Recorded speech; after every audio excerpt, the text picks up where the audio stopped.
Serious পড়াশোনায় যাওয়ার আগে চলুন আমরা একটু ভিডিওর থিওরি নিয়ে আলোচনা করি এবং এটার ইতিহাস সম্পর্কে জেনে নিই। এখন আমরা যে ভিডিওগুলো দেখে থাকি সেটা কিন্তু ডিজিটালি ডেলিভার করা হয়, ডিজিটালি রেকর্ড করা হয়, রাইট? আমরা মেমোরি কার্ডে সেভ করি, ডিজিটাল ক্যামেরা ব্যবহার করে রেকর্ড করি।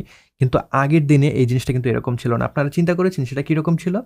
তখন ফিল্ম ক্যামেরা ব্যবহার করে কিন্তু ভিডিওগুলোকে রেকর্ড করা হতো এবং সেটাকে সঞ্চয় করা হতো বা স্টোর করা হতো টেপের মাধ্যমে। সেই টেপটা কিন্তু আপনি চাইলে একটা সফটওয়্যার ব্যবহার করে এডিট করতে পারবেন না, রাইট? তাহলে কীভাবে এডিট করা হতো? সেইটাকে ম্যানুয়ালি কেচি দিয়ে কেটে কেটে কিন্তু এডিট করা হতো। যে অংশটা আমার দরকার নেই সেই অংশটাকে কেটে ফেলে দিয়ে বাকি অংশ দুটো একসাথে টেপ দিয়ে জুড়ে দেওয়া হতো, যাতে করে সিমলেস একটা কাট পাওয়া যায়। এখন আমরা অনেক লাকি, ডিজিটালি কাজগুলো করতে পারি, ডিজিটাল ক্যামেরা ব্যবহার করতে পারি, ডিজিটাল সফটওয়্যার, রাইট? কিন্তু আগের দিনে মোটেও কিন্তু জিনিসটা এত সহজ ছিল না। তো ডিজিটালি আমরা যে ভিডিওগুলো দেখে থাকি, এই যে ভিডিওটা আপনারা দেখছেন, এটাকে যদি আমরা জুম করে একদম ভিতরের দিকে চলে যাই তাহলে দেখবেন চার কোণা কিছু ব্লক রয়েছে। এই ব্লকগুলো হলো পিক্সেল ভিডিওর। এই ব্লকগুলোই কিন্তু আমাদের মূল যে ভিডিও সেটাকে তৈরি করে। আপনারা দেখবেন এই ব্লকগুলো এক একটা এক এক ধরনের কালার, কারণ এই সকল ব্লক একসাথে যখন মিলিত হয়ে আমাদেরকে সম্পূর্ণ একটা ফ্রেম দেবে তখনই কিন্তু আমরা মূল যে ভিডিও সেটাকে দেখতে পারবো। আবার আপনারা লক্ষ্য করবেন, আপনারা যখন ভিডিও দেখছেন কিছু কিছু ভিডিও একটু ঘোলাটে ধরনের, একটু পিক্সেলেটেড, আবার কিছু কিছু ভিডিও রয়েছে অনেক শার্প। এই জিনিসটা কেন হয়ে থাকে? এই জিনিসটা হয়ে থাকে এই পিক্সেল সংখ্যার তারতম্যের জন্য। যত বেশি পিক্সেল থাকবে আমাদের ভিডিওতে, সেই ভিডিওটা তত বেশি শার্প হবে, সেই ভিডিওটার রেজলিউশন তত বেশি হবে। এই পিক্সেলগুলো মিলেই কিন্তু আমাদের যে ভিডিওর রেজলিউশন সেটাকে তৈরি করে। রেজলিউশন হলো আমাদের যে ভিডিও ফ্রেম রয়েছে, এই ফ্রেমের লম্বালম্বিভাবে কতটা পিক্সেল আছে এবং আড়াআড়িভাবে কতটা পিক্সেল আছে। আমরা নর্মালি যে ভিডিওগুলো দেখে থাকি সেগুলো বেশিরভাগই এইচডি রেজলিউশন হয়ে থাকে। এইচডি রেজলিউশনে আমাদের লম্বালম্বিভাবে পিক্সেল সংখ্যা থাকে 1080টা এবং আড়াআড়িভাবে পিক্সেল সংখ্যা থাকে 1920টা। তাহলে এই 1920 এবং 1080 এই দুটাকে যদি গুণ করি টোটাল পিক্সেল সংখ্যা পাবো, যেটা হলো 20,73,600টা। অ্যাগেন 4K রেজলিউশনের কথা যদি চিন্তা করি সেক্ষেত্রে কিন্তু আরও অনেক বেশি পিক্সেল থাকে। সেক্ষেত্রে লম্বালম্বি পিক্সেল থাকে 2160 এবং আড়াআড়িভাবে পিক্সেল সংখ্যা থাকে 3840। এই দুটাকে যদি আমরা গুণ করি তাহলে কিন্তু টোটাল পিক্সেল সংখ্যা পেয়ে যাবো 4K, যেটা হলো 82,94,400টা। তো বুঝতেই পারছেন কতগুলো পিক্সেল মেনে 4K একটা ভিডিও ধারণ করে। এবার আপনি চলে যান ফেসবুকে স্ক্রল করেন, যে ভিডিওগুলো দেখছেন দেখবেন বেশিরভাগ ভিডিও কিন্তু স্কোয়ার শেপের হয়ে থাকে। চলে যান ইউটিউবে, সেই ভিডিওগুলো দেখেন, সেখানে দেখবেন বেশিরভাগ ভিডিওগুলো থাকে রেক্ট্যাঙ্গেল শেপে, হরাইজন্টাল ভিডিও। অ্যাগেন আপনারা চলে যান টিকটকে কিংবা ইউটিউব শর্টসে, সেখানে দেখবেন যে ভিডিওগুলো রয়েছে সেগুলো একটু লম্বাটে ধরনের কিংবা ভার্টিক্যাল ধরনের, রাইট? এইটা কেন হয়? এইটা হয় অ্যাসপেক্ট রেশিওর কারণে। ওই যে আমরা জানলাম রেজলিউশনের বিষয়টা, সেখানে এইচডি রেজলিউশনে আমাদের আড়াআড়িভাবে পিক্সেল সংখ্যা ছিল 1920 এবং লম্বালম্বিভাবে পিক্সেল সংখ্যা ছিল 1080টা। এই জিনিসটাকে যদি আমরা আনুপাতিকভাবে প্রকাশ করি সেক্ষেত্রে কিন্তু আনুপাতিক সংখ্যাটা হবে 16:9, রাইট? আমরা যদি বলি 1:1 অ্যাসপেক্ট রেশিওর ভিডিও, সেক্ষেত্রে কিন্তু রেজলিউশনটা কীরকম হবে বুঝতেই পারছেন। সেক্ষেত্রে যদি আমাদের লম্বালম্বিভাবে 1080টা পিক্সেল থাকে, হরাইজন্টালভাবেও কিন্তু 1080টা পিক্সেল থাকবে। তো এইভাবে কিন্তু আমরা রেজলিউশনটাকে বিভিন্ন আনুপাতিক হারে প্রকাশ করতে পারি। 1:1, 4:3, 4:5 কিংবা 16:9 কিংবা 9:16 কিংবা ডিফারেন্ট ধরনের কিন্তু আরও রেজলিউশনও হতে পারে। আমরা যদি এক্সট্রা ওয়াইড রেজলিউশনের কথা চিন্তা করি সেটার অ্যাসপেক্ট রেশিও হবে 2:1। সেক্ষেত্রে আমাদের হরাইজন্টালভাবে যতটা পিক্সেল থাকবে তার অর্ধেক পিক্সেল থাকবে আমাদের ভার্টিক্যালভাবে, সেটাকে আমরা বলছি ওয়াইড রেজলিউশন। তো এভাবে যখন আমরা ভিডিওকে তৈরি করব বা এডিট করব, আমাদের ডিফারেন্ট প্ল্যাটফর্মের কথা চিন্তা করে অ্যাসপেক্ট রেশিওটা সেট করতে হবে। এইচডি ভিডিওর কথা যদি চিন্তা করি সেক্ষেত্রে 16:9 অ্যাসপেক্ট রেশিওতে সেটার রেজলিউশন হবে 1920x1080p। আবার যদি আমরা চিন্তা করি এটাকে 2:1 অ্যাসপেক্ট রেশিও ব্যবহার করে ভিডিওটা তৈরি করব, সেক্ষেত্রে এটার রেজলিউশন হবে 2160x1080p। সো বুঝতেই পারছেন সেম রেজলিউশনের ভিডিও ডিফারেন্ট অ্যাসপেক্ট রেশিওতে কিন্তু ডিফারেন্ট হতে পারে। এতক্ষণ আমরা জানলাম স্ট্যাটিক একটা ফ্রেম সম্পর্কে, কিন্তু ভিডিওতে স্ট্যাটিক কোনো জিনিস না, এটা কিন্তু একটা চলমান জিনিস, রাইট? তো ভিডিওটা চলমান কিভাবে হয়? ভিডিওটা চলমান হয় কারণ যখন আমরা ভিডিওটাকে ধারণ করছি তখন কিন্তু একটা ছবি ধারণ করি না, তখন প্রত্যেকটা সেকেন্ডে অনেকগুলো ছবি ধারণ করা হয় এবং সেটাকে একটার পর একটা রাখা হয়। আমরা যখন প্লেব্যাক করি সেটা এমনভাবে প্লেব্যাক হয় যাতে করে আমাদের কাছে মনে হয় সেটা চলমান একটা বিষয়। আমাদের ব্রেন তখন ট্রিকড হয় ওই ছবিগুলো দেখে, আমাদের কাছে মনে হয় সেটা স্ট্যাটিক কোনো ছবি না, সেটা চলমান একটা ছবি। আপনারা নিশ্চয়ই ফ্লিপবুক দেখেছেন, ফ্লিপবুকে দেখবেন প্রত্যেকটা পৃষ্ঠায় একটা করে কিন্তু ছবি আঁকা থাকে।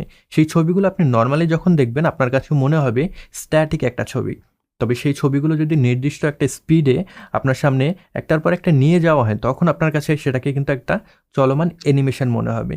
সেম ওয়েতে কিন্তু আমাদের ভিডিও কাজ করে। আপনারা ভিডিওতে এফপিএস এই শব্দটা খুব বেশি শুনে থাকবেন। এফপিএস এর মানে হলো ফ্রেম পার সেকেন্ড। আমাদের ভিডিওতে প্রত্যেক সেকেন্ডে কয়টা করে ফ্রেম থাকবে সেটা কিন্তু এফপিএস ডিফাইন করে। এখন আমরা নর্মালি যখন ভিডিও ধারণ করি সেটা কিন্তু 24 এফপিএস এর হয়ে থাকে। ইভেন নাটক, সিনেমা এগুলোতেও কিন্তু 24 এফপিএস এ ভিডিওটা ধারণ করা হয়ে থাকে, কারণ 24 এফপিএস হলো খুব ম্যাজিক্যাল একটা নাম্বার। 24 এফপিএস আপনি ভিডিও ধারণ করলে আপনার ক্যামেরার শাটার স্পিড রাখতে হয় 1/50। এই কারণে আমাদের যে ভিডিও রয়েছে সেখানে ন্যাচারাল একটা মোশন ব্লার থাকে।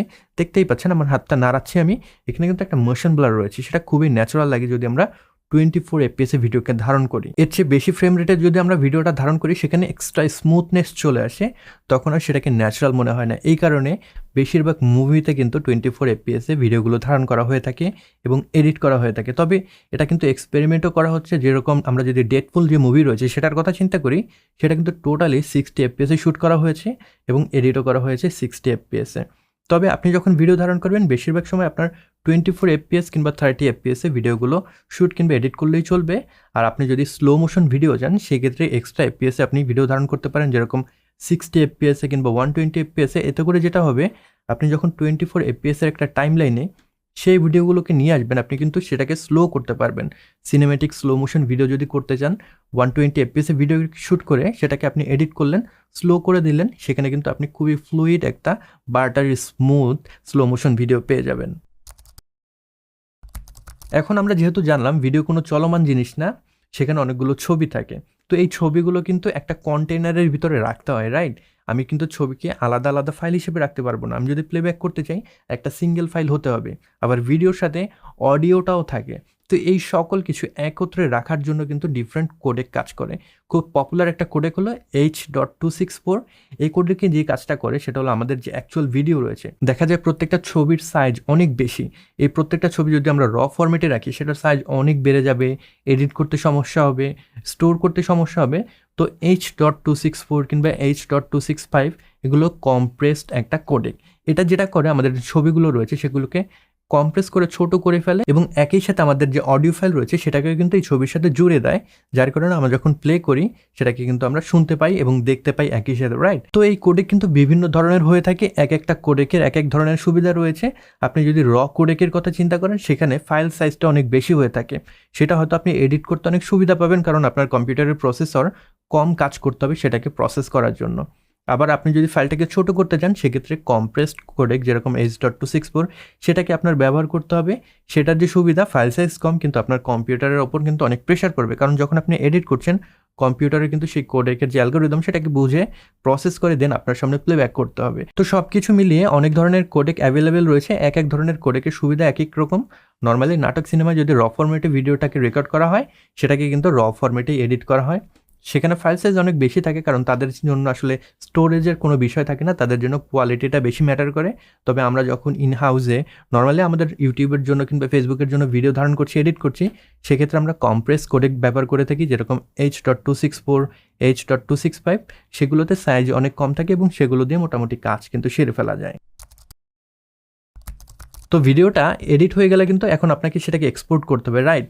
এক্সপোর্ট করার সময় একটা ওয়ার্ড চলে আসবে, দেখবেন বিট রেট। এই বিট রেট জিনিসটা কি? বিট রেট হলো আপনার যে ভিডিও রয়েছে সেই ভিডিওতে ইনফরমেশন কতটা থাকবে। সেম কোডেকে আপনি যদি বিট রেট বেশি দিয়ে ভিডিওটাকে এক্সপোর্ট করেন সেক্ষেত্রে ওই ভিডিওটাতে ইনফরমেশন বেশি থাকবে এবং সেই ভিডিওটার কোয়ালিটি ভালো হবে। অ্যাগেন আপনি একটা কোডেকে ভিডিওর যে বিট রেট সেটাকে কম দিয়ে এক্সপোর্ট করলেন, আপনার ভিডিওর সাইজ অনেক ছোট হয়ে যাবে, তবে সেখানে ইনফরমেশন কম থাকার কারণে সেটার কোয়ালিটিও কিন্তু লস হবে। তো এখন হলো সোশ্যাল মিডিয়ার সময়। আমরা ডিফারেন্ট প্ল্যাটফর্মে ভিডিও আপলোড করার জন্য কিন্তু ডিফারেন্ট সেটিংস ব্যবহার করে থাকি। প্রত্যেকটা প্ল্যাটফর্মে তাদের হেল্প পেজে গিয়ে আপনারা দেখে থাকবেন তাদের রিকোয়ারমেন্ট দেয়া থাকে, কোন ফরম্যাটে আপনি ভিডিওটাকে আউটপুট করবেন, রেজলিউশন কত হবে, কোডেক কোনটা ব্যবহার করবেন, বিট রেট কত রাখবেন। এই জিনিসটা মেনটেন করে আপনি যদি ওই প্ল্যাটফর্মে ভিডিওটাকে আপলোড করেন সেক্ষেত্রে অপটিমাল একটা রেজাল্ট পাবেন।